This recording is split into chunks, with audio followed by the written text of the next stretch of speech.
Hello everyone, you all are welcome to my channel. This is me, your educator Suruchi. We are continuing history chapter print culture and the modern world. Three parts of the same chapter are already released. If you have missed those previous parts, you must study them for better understanding of the chapter. So today we are going to continue this fourth part, the reading mania. For this part, the bullet points are reading mania. Print helped in increasing literacy. New forms in literature appeared. Penning chapbooks. Print helped scientists and philosophers. Tremble, therefore, tyrants of the world. Books became the medium of enlightenment. Print culture and the French Revolution. First type argument, second type argument, third type argument, and the last is summary of the arguments. So students, before continuing the explanation of the chapter, I am always telling you to have your NCERT book of history, a pen or a pencil or a highlighter to highlight your important points. As I have already highlighted all the important things, but as per your needs, you can highlight in your own book. चलिए शुरू करते हैं आज का chapter the reading mania. So students, reading mania, mania word आपने मे भी सुना होगा. एक तरह का क्रेज होता है, एक तरह का पागलपन जो दिमाग पे सवार हो जाता है, उसको बोलते हैं मैनिया, क्रेज. ठीक है. तो रीडिंग, प्रिंट कल्चर ने इतना लोगों को रीडिंग के लिए मोटिवेट कर दिया, इतना ज़्यादा एक्साइटेड कर दिया कि ये एक रेवोल्यूशन से ज़्यादा बढ़कर मैनिया में कन्वर्ट हो गया. ठीक है. तो यही पार्ट है द रीडिंग मैनिया. चलिए पढ़ते हैं इसे. Through the 17th and 18th centuries, literacy rates went up in most parts of Europe. ये तो बहुत अच्छी बात हुई ना, पिछले पार्ट में हम लोगों ने पढ़ा था, क्योंकि लिटरेसी रेट कम था इसलिए ऑडियंस की बुक्स की. अब क्या हुआ, 17th और 18th सेंचुरी आते आते बुक्स का क्रेज इतना ज्यादा बढ़ गया कि यूरोप के ज्यादातर हिस्सों में लिटरेसी रेट बढ़ गया. Churches of different denominations set up schools in villages, carrying literacy to peasants and artisans. By the end of 18th century, in some parts of Europe, literacy rates were as high as 60 to 80%.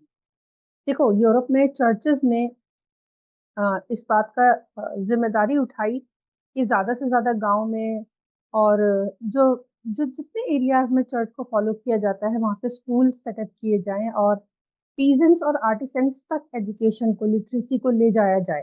ठीक है. तो 18th century आते आते Europe में literacy rate लगभग 60 से 80% तक high हो चुका था. देखो, यहाँ पे एक वर्ड लिखा है डिनोमिनेशन, उसका मीनिंग भी लिखा है सब groups with in a religion. चाहे वो क्रिश्चियन हो या उनके सब ग्रुप्स हो, उन सब ने मिलकर स्कूल्स को ओपन करने की जिम्मेदारी उठाई, लिटरेसी को प्रमोट करने की जिम्मेदारी उठाई. As literacy and schools spread in European countries, there was a virtual reading mania. क्योंकि लिटरेसी बढ़ चुकी थी, स्कूल्स ज़्यादा हो गए थे यूरोपियन कंट्रीज में, इसलिए एक वर्चुअल रीडिंग मेनिया आ चुका था, मतलब एग्जिस्ट करता था. रीडिंग के लिए लोगों का क्रेज पनप चुका था. People wanted books to read and printers produced books in ever increasing number. लोगों को किताबें चाहिए थे पढ़ने के लिए, तो जो प्रिंटर्स थे उन्होंने एवर इंक्रीजिंग नंबर में, यानी कि बढ़ती ही जा रही थी उनकी प्रिंटिंग, किताबों की पब्लिशिंग बढ़ती जा रही थी. एक तरफ लोगों का क्रेज बढ़ रहा है पढ़ने का और दूसरी तरफ प्रिंटिंग करने वाले लोगों का प्रिंट करना यानी पब्लिश करना भी बढ़ता जा रहा था. Next paragraph.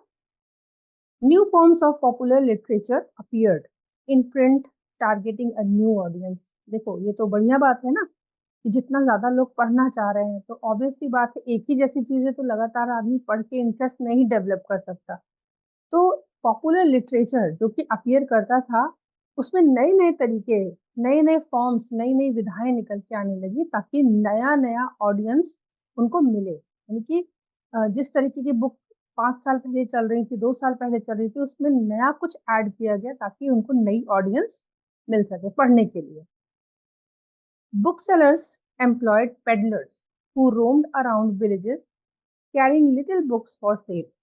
देखो, किताबों को लोगों तक भी पहुंचाया गया, लोग तो किताबों तक जाते ही थे अपने इंटरेस्ट में, मगर जो बुक सेलर्स जो थे, वो जो प्रिंटिंग करते थे या बुक्स को बेचते थे, उन्होंने पेडलर्स, पेडलर्स का मतलब होता है जो, जैसे आप देखते हो ना गली गली में आकर लोग सामान बेचते हैं, एक तरीका होता है सामान खरीदने का, हम मार्केट जाते हैं, एक तरीका है कि जैसे फेरी वाले आते हैं, है ना। तो उस समय किताबें बेचने के लिए भी बुक सेलर्स ने पेडलर्स को हायर किया, जो गांव गांव जाकर छोटी छोटी किताबें बेचते थे। अब ये लिटिल बुक्स क्या है, ठीक है, यानी कि बुक्स का तो एक साइज होता है, एक स्पेशल तरीके की इंटरेस्टिंग कंटेंट वाली छोटी साइज की किताबें प्रिंट करी, जिनको पेडलर्स गांव गांव तक बेचने के लिए जाते थे।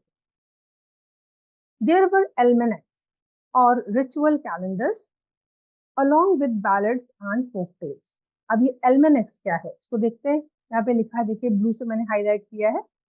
एल्मेनेक क्या है? An annual publication giving astronomical data, information about the movements of the sun and moon, timing of full tides and eclipses, and much else that was that was of importance in the everyday life of people। ऐसा कह सकते हो कि एल्मेनेक एक ऐसी तरह की book थी जिसमें आपके जो एस्ट्रोलॉजिकल, है ना, एस्ट्रोलॉजी जो इससे रिलेटेड जो बहुत सारा डेटा रहता था कि चांद और सूरज का मूवमेंट कैसा है, ग्रहण कब पड़ने वाला है, इस तरह की किताबों का डेटा, किताबों में डेटा था, उनको एल्मेनेक्स कहते थे। रिचुअल कैलेंडर्स जो थे, बैलेट्स और लोक कथाएं प्रिंट होने वाली किताबें भी थी। यही वो लिटिल बुक्स थी, ठीक है, जिनको पेडलर्स गांव गांव तक बेचने के लिए जाते थे। But other forms of reading matter largely for entertainment begin to reach ordinary readers as well। दूसरे तरीके की चीजें भी कीजिए तो बिल्कुल फोक चीजें है ना, जो ज्यादातर गांव के लोगों को पसंद आ रहा है पढ़ने में, ठीक है।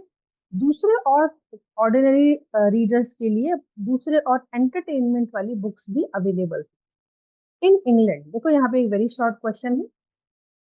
In England Penney chap books were carried bye पेटी पेडलर्स नोन एज चैपमैन, यानी कि छोटी छोटी एक पेनी में मिलने वाली, डॉलर से कम करेंसी होती है पेनी, ठीक है, यानी एक पेनी में मिलने वाली छोटी किताबें, लिटिल बुक्स, उनको इंग्लैंड में बोला जाता था चैप बुक्स।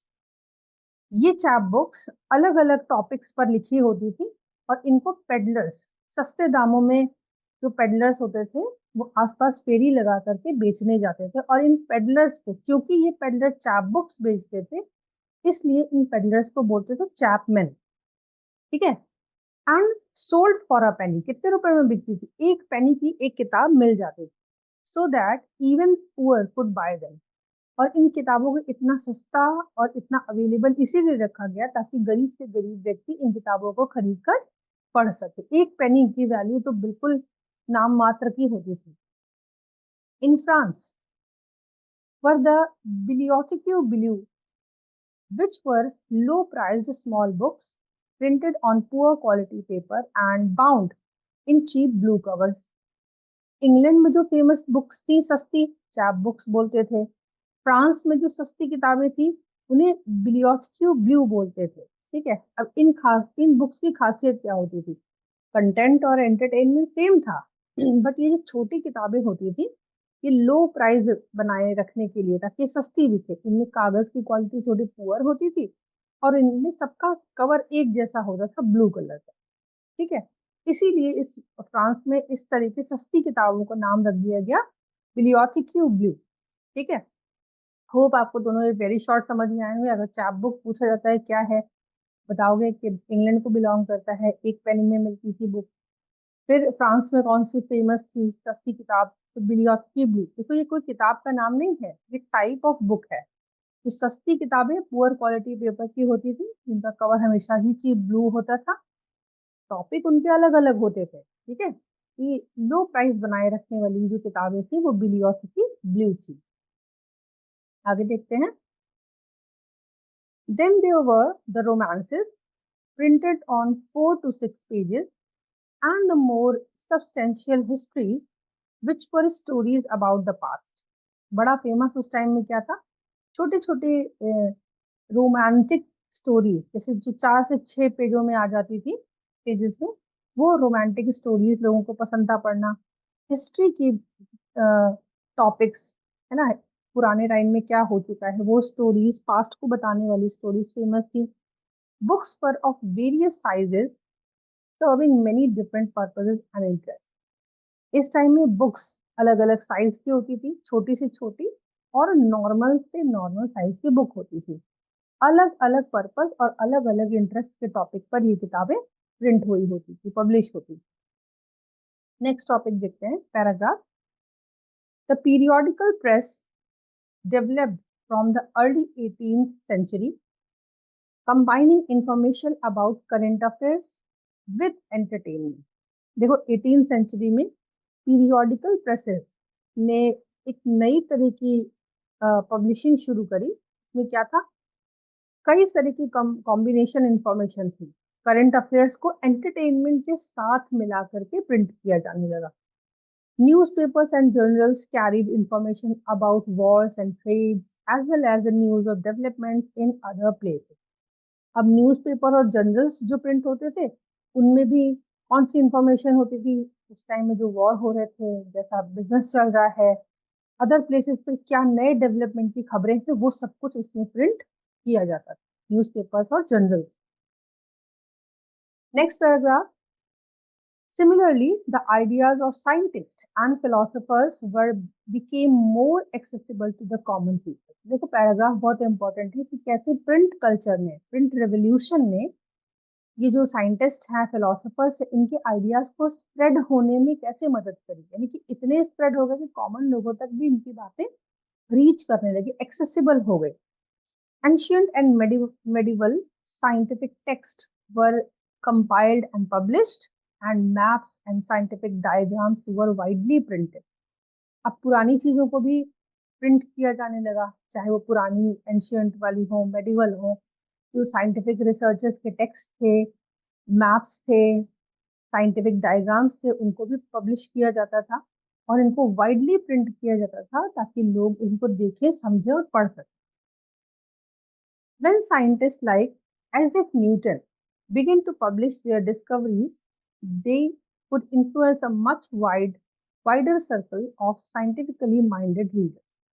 जैसे आइजैक न्यूटन की जब रिसर्चेस या डिस्कवरीज पब्लिश होना शुरू हुई, तो उन्होंने अपने जैसे साइंटिफिक माइंडेड रीडर्स को बहुत ज़्यादा इन्फ्लुएंस किया, बहुत ज़्यादा रीच किया। ठीक है, वरना उनके जो डिस्कवरीज हैं, उनके जो रिसर्च पेपर्स हैं, वो अगर प्रिंट नहीं होते तो पूरी दुनिया में ऐसे फेमस कैसे होते। तो ये जो फेमस करने का काम था, रीचिंग बढ़ाने का काम था, ये प्रिंट कल्चर को, प्रिंट रेवोल्यूशन को ये क्रेडिट जाता है। The writings of thinkers such as Thomas Paine, Voltaire, Jean Jacques Rousseau were also widely printed and read. जितने भी थिंकर्स थे, फिलोसोफर्स थे, जैसे कि नाम दिए हैं Thomas Paine, Voltaire, Jean Jacques Rousseau, इन सबके जो आइडियाज थे, इन सबको प्रिंट किया गया, लोगों को रीड करने के लिए अवेलेबल कराया गया। Thus their ideas about science, reason and rationality found their way into popular literature।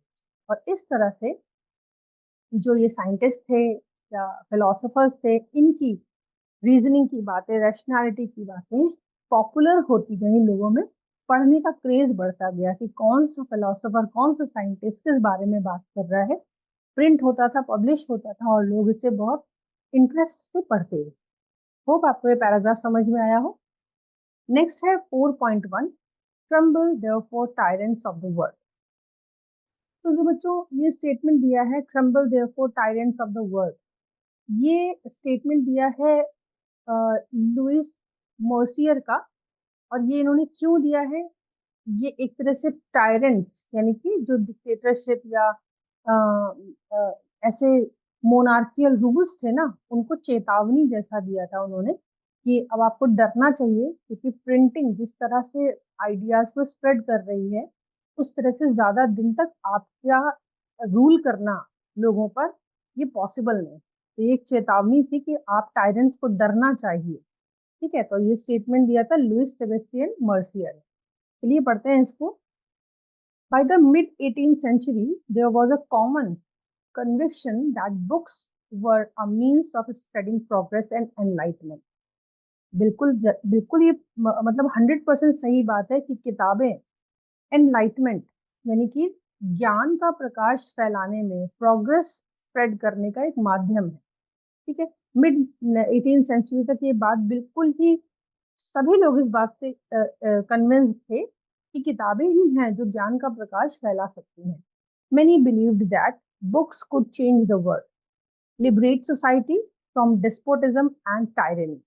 बहुत से लोगों को विश्वास था कि किताबों में लिखी हुई चीजें जो हम लोगों तक पहुंचाते हैं अपने आइडियाज, किताबें दुनिया को बदल सकती हैं, सोसाइटीज को डिस्पोटिज्म से आजाद करा सकती है। डिस्पोटिज्म का मतलब होता है किसी राजा का निरंकुश शासन। जैसे आप याद कर लो, लुइस 16 जैसे फ्रेंच एरा में रूल करता था ना, तो लुइस 16 का शासन जो था वो कैसा था, डिस्पोटिक था। तो यहाँ पे लोगों का बिलीव था कि किताबें दुनिया को बदल सकती हैं, सोसाइटीज को डिस्पोटिज्म से आजाद करा सकती हैं, ये तानाशाही से आजादी दिला सकती हैं। And herald a time when reason and intellect would rule. और कहते हैं किताबें वो वक्त ला सकती हैं जब तर्क करना, रीजन, तर्क शक्ति, और इंटेलिजेंस, इंटेलेक्ट का मतलब होता है बुद्धिमत्ता, हम पर रूल करेगी, बुद्धिमानी हम पे रूल करेगी, रीजन हम पे रूल करेगा, ना कि कोई डिस्पोटिक और टायरेंट राजा हम पे रूल करेगा। तो किताबों में ये ताकत है कि वो दुनिया को बदल सकती है।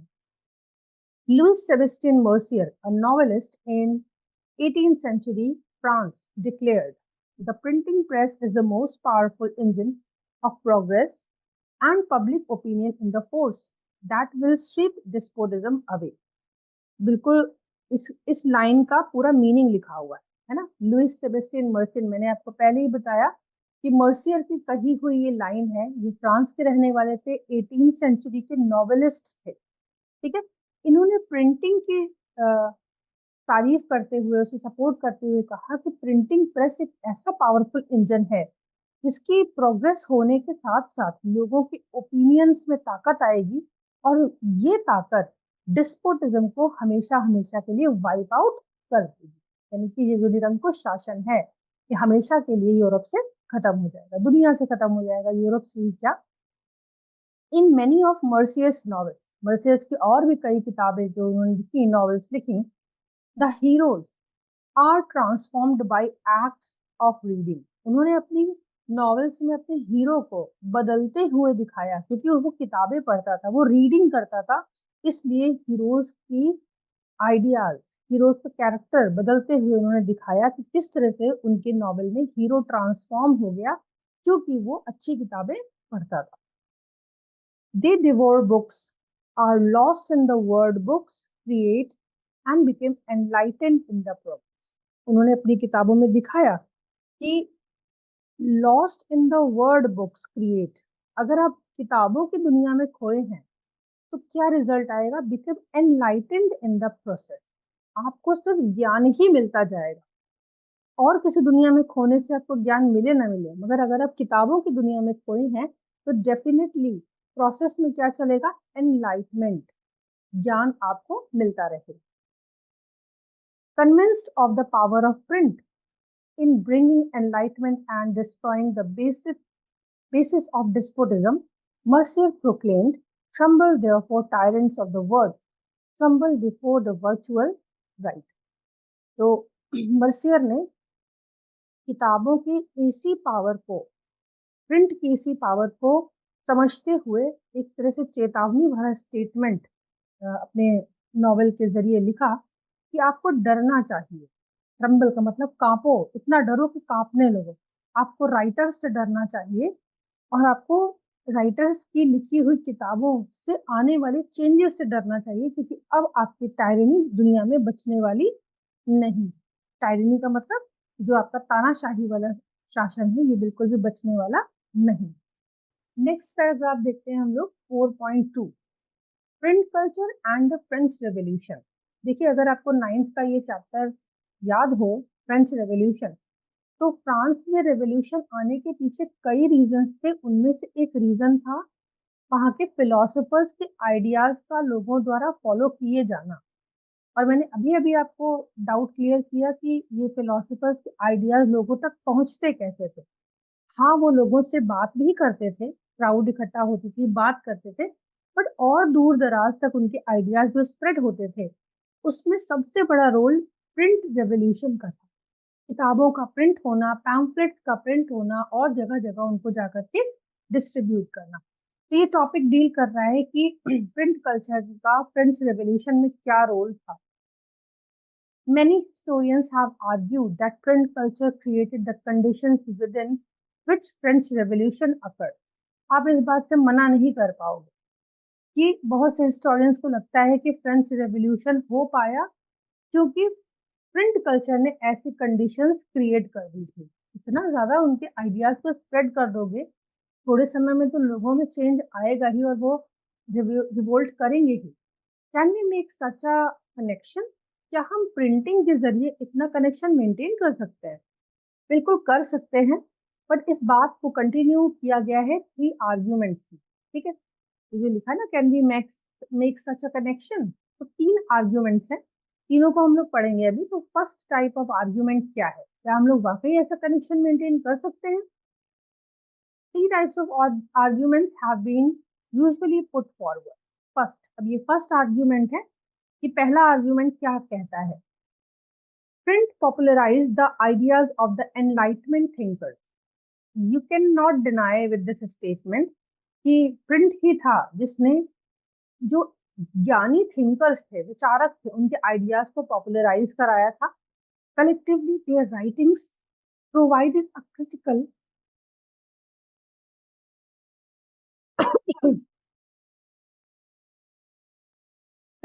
collectively their writings provided a critical commentary on traditions, superstitions and despotism. ये जो थिंकर्स थे, इन्होंने एक साथ सब चीजों पर लिखा और अपने आइडियाज स्प्रेड किए। क्या किया इन्होंने? जो कमेंट्री करी, जो ट्रेडिशंस चले आ रहे हैं, जो बेकार थे, यूजलेस ट्रेडिशंस थे, उनके ऊपर कमेंट्री की, क्रिटिसाइज किया, सुपरस्टिशंस को क्रिटिसाइज किया और डिस्पोटिज्म को क्रिटिसाइज किया। They argued for the rule of reason rather than custom.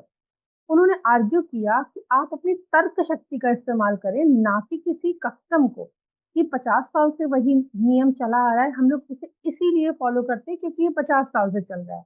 नहीं, उन्होंने आर्ग्यूमेंट किया कि आप अपने रीजन पर फोकस करिए। क्या 50 साल पहले बना हुआ रूल आज भी लॉजिकल है? अगर है तो फॉलो करिए, otherwise you should be very regional. ठीक है, and they demanded that everything be judged through the application of reason and rationality. और इन थिंकर्स का मानना था, उन्होंने डिमांड करी, सबको अपील किया कि हर चीज को आप जज करिए पहले और अप्लाई करिए रीजन और रैशनैलिटी। नाप तोल करो चीजों की, उस पर अपने लॉजिक लगाओ कि क्या चीजें आज के टाइम में सही हैं, क्या चीजें आज के टाइम में बदल जानी चाहिए समय के साथ। तो उन्होंने कहा अपनी तर्क शक्ति का इस्तेमाल करो, अपनी रैशनैलिटी का इस्तेमाल करो, जज करो चीजों को और उसके बाद उन्हें फॉलो करो। They attacked the sacred authorities of the church and the despotic power of the state.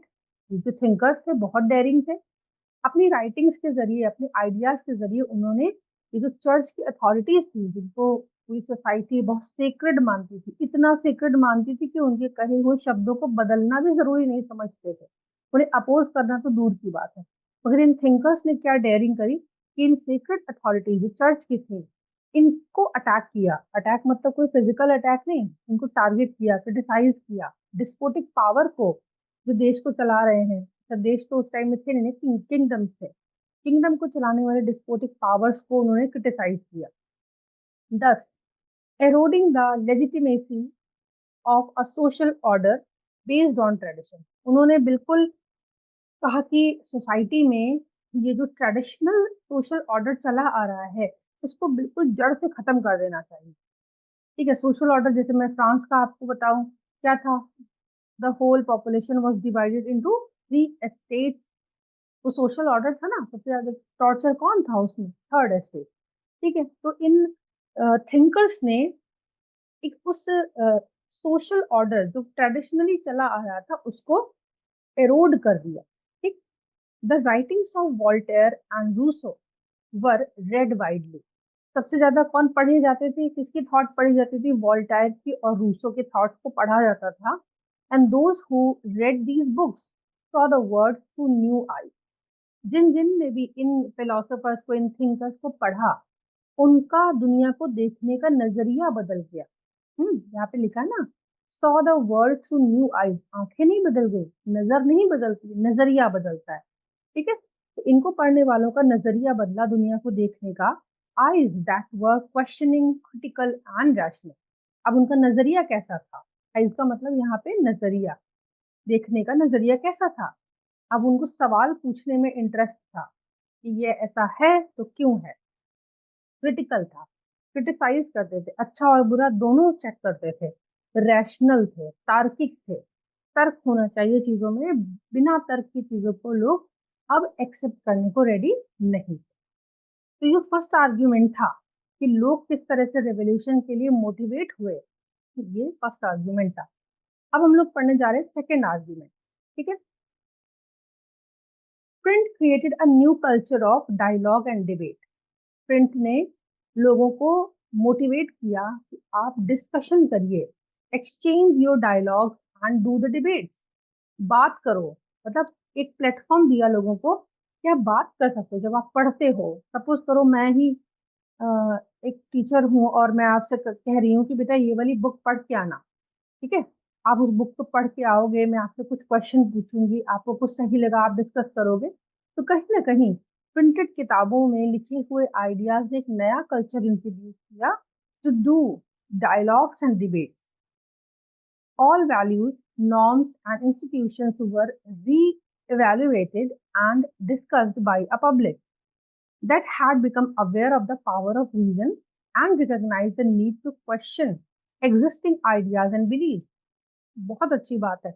मतलब लोगों में बदलाव आया, नजरिया बदला। क्या? जितने भी वैल्यूज थे सोसाइटी में, लोगों के नॉर्म्स थे, जितने भी इंस्टीट्यूशंस चल रहे थे, उनको लोगों ने री इवेल्युएट किया, डिस्कस किया, आपस में पब्लिक ने डिस्कस किया। ठीक, अब वो ज्यादा अवेयर हो गए इन आइडियाज को पढ़ने के बाद। क्या? Aware of the power of reason. वो जानते थे रीजनिंग करने का पावर क्या, तर्क करने का पावर क्या है। उन्होंने उन सारी चीजों को पहचाना। क्या पहचाना? कि क्वेश्चन करना कितना जरूरी है। किस बात पे क्वेश्चन करना जरूरी है? जो आइडियाज आप लोग फॉलो कर रहे हैं, जो बिलीफ सिस्टम है आपका, उस पर भी प्रश्न करना, उस पर भी क्वेश्चन उठाना जरूरी है। बस ऐसा नहीं है कि आपको बस बता दिया गया है कि ऐसा होता है इसलिए तुम्हें ऐसा करना है। You should question what is the benefit of doing the same thing as others are telling you. ठीक है, so they recognise the need of questioning existing ideas and belief.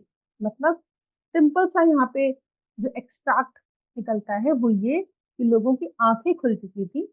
अब उन्हें रीजनिंग पे बिलीव था। अब उन्हें पुराने ढंगों में चले आ रहे कस्टम्स को ब्लाइंडली फॉलो नहीं करना था। They want to re-establish the things in new way. Within this public culture, new ideas of social revolution came into being. अभी जो पब्लिक कल्चर आ गया ना, यहाँ पे पब्लिक मतलब लोग आपस में डिस्कस कर रहे हैं, बदलाव चाहते हैं, तो एक तरह से पब्लिक ओपिनियन का कल्चर आ गया। अब न्यू आइडियाज जो थे वो सोशल रेवोल्यूशन को क्रिएट करने में बिलीव करने लगे कि अब सोशल रेवोल्यूशन जैसी चीज क्रिएट हो सकती है क्योंकि नए आइडियाज हैं लोगों के पास। देखते हैं थर्ड आर्गुमेंट क्या है। By the 1780s there was an outpouring of literature that mocked the royalty and criticized their morality. ये बहुत बढ़िया चीज थी। मतलब मुझे भी इस टाइम के लिटरेचर को पढ़ के मजा आया। क्या था? 1780s के टाइम में जो लिटरेचर मार्केट में आउटपोर था, भरा पड़ा था, उस लिटरेचर में ज्यादातर चीजें थी जो रॉयल्टी का मजाक उड़ाती थी और सो कॉल्ड उनकी मोरालिटी को क्रिटिसाइज करती। आप दिखावे में तो मॉरल वैल्यूज शो कर रहे हो, बट रियल में आपकी कोई मॉरल वैल्यू नहीं है। तो दे यूज टू मॉक। मॉक का मतलब होता है मजाक उड़ाना। In the process it raised questions about the existing social order. अभी जो रॉयल्टीज का मजाक उड़ाया जा रहा था, यहाँ पे सबसे पहला जो काम था कि जो एग्जिस्टिंग सोशल ऑर्डर है ना, उसी पे सवाल उठाया गया। Cartoons and caricatures typically suggested that the monarchy remained absorbed only in sensual pleasure, while the common people suffered immense hardship. Cartoons के जरिए, कैरिकेचर्स के जरिए ये बिल्कुल दिखाया जाता था, डिपिक्ट किया जाता था कि जो मोनार्कीज हैं, ये केवल अपने ऐशो आराम में ही मौज लेते रहते हैं। ठीक, इनका लाइफ का केवल एक ही एम है, क्या, सेंसुअल प्लेजर्स, ने ऐशो आराम पर ही फोकस करना, क्योंकि कॉमन पीपल बेचारा सारी हार्डशिप, सारी तकलीफें झेल रहा है। ठीक, ये किस किस तरह से उन्होंने बताया, इसको लिखने से ज्यादा कार्टून्स और कैरिकेचर्स में डिपिक्ट किया गया। ठीक है, this literature circulated underground and led to the growth of hostile sentiments against the monarchy। जो इस तरह का लिटरेचर था जिसमें रॉयल्टीज का मजाक उड़ाया जा रहा है, रॉयल्टीज की सच्चाई बयां की जा रही है मजाक के जरिए, कार्टून्स के जरिए, वो लिटरेचर अंडरग्राउंड इतना ज्यादा सर्कुलेट हुआ कि लोगों के अंदर मोनार्की को लेकर हॉस्टाइल सेंटिमेंट्स डेवलप हो गए, यानी नापसंदगी मोनार्कीज के लिए लोगों के में डेवलप हो गई। ठीक है बेटा, हम लोगों ने अब तीनों आर्ग्यूमेंट्स पढ़ लिए। होप आपको तीनों आर्ग्यूमेंट समझ में आए होंगे। आज की क्लास का ये लास्ट पैराग्राफ है और ये एक तरह से समरी है। How do we look at these argument. अभी इन आर्ग्यूमेंट का एक कह सकते हो कि एसेंस क्या है। There can be no doubt that print helps the spread of ideas. Definitely print तो हेल्प करती ही है, but we must remember that people did not read just one kind of literature. ये मत भूलो कि सब तरह की चीजें अवेलेबल हैं प्रिंट में, बुक्स में। ठीक है, अब एक जैसी चीज तो कोई नहीं पढ़ता, हर तरह की चीज, हर तरह का लिटरेचर लोग पढ़ रहे हैं। If they read the ideas of Voltaire and Rousseau, they were also exposed to monarchical and church propaganda। Print तो दोनों के काम आ रहा था ना। अगर वोल्टायर और रूसो जैसे लोगों के आइडियाज प्रिंट होकर सर्कुलेट होते थे, तो मोनार्कियल और चर्च प्रोपोगेंडा के भी तो प्रिंटेड बुक्स, पैम्फलेट्स सर्कुलेट होते थे, उन्हें भी लोग पढ़ते थे। They were not influenced directly by everything they read or saw। देखने को ये मिलता था सोसाइटी में कि जो कुछ वो रीड कर रहे हैं, पढ़ देख रहे हैं, उससे वो डायरेक्टली इन्फ्लुएंस नहीं हो रहे हैं, हर चीज से इन्फ्लुएंस नहीं है। They accepted some ideas and rejected others. ये तो पर्सन टू पर्सन वेरी करता है कि वो कौन से आइडिया को एक्सेप्ट कर रहा है और कौन से आइडिया को रिजेक्ट कर रहा है। सपोज किसी ने रूसो की बुक्स को पढ़ा, उससे उसको एनलाइटमेंट हुआ, उसको समझ में आया कि हाँ भाई मोनार्की में डिफॉल्ट है, हमें मोनार्की को सपोर्ट नहीं करना चाहिए, उसने इस आइडिया को एक्सेप्ट कर लिया। और चर्च के प्रोपोगेंडा प्रिंट्स को उसने रिजेक्ट कर दिया, आइडियाज को। मतलब ऐसे भी तो लोग होंगे ना जो रूसों से सहमत नहीं होंगे, उनको लगता है नहीं, चर्च जो बता रही है वो बाइबल की बातें हैं, ये पोप ने कही है, तो ये बिल्कुल अल्टीमेट ट्रुथ है। तो उन्होंने क्या किया, चर्च की मोनार्की की बातों को एक्सेप्ट किया और रूसो जैसे, वोल्टायर जैसे फिलोसोफर्स और थिंकर्स की बातों को रिजेक्ट कर दिया। तो पॉपुलेशन तो मिक्स थी ना। They interpreted things their own way. लोगों का अपना तरीका था चीजों को समझने और सोचने का। Print did not directly shape their mind. अब यहाँ पे बात क्या कही जा रही है, प्रिंट ने जो वो कर सकता था वो सब कुछ किया, हर तरह के आइडियाज को स्प्रेड किया, बट लोगों को किस आइडिया को पिक करना था, कंटिन्यू करना था, ये लोगों ने तय किया, प्रिंट ने नहीं। यही बात यहाँ पे बताई जा रही है, print did not directly shape. Direct shape नहीं किया था कि एक जैसा ही लिटरेचर मार्केट में है, सब वही पढ़ के एग्री कर गए, नहीं ऐसा नहीं था। ठीक है, तो प्रिंट ने शेप नहीं किया था, but it did open up the possibility of thinking differently. Print ने क्या किया, प्रिंट का रोल क्या था, आपको सोचने के लिए, डिफरेंट तरीके से सोचने के लिए आपके सामने हर पॉसिबिलिटी खोलकर रख दी। ये वही तरीका है कि आपके सामने बढ़िया से बढ़िया किताब खोल के रख दी जाए।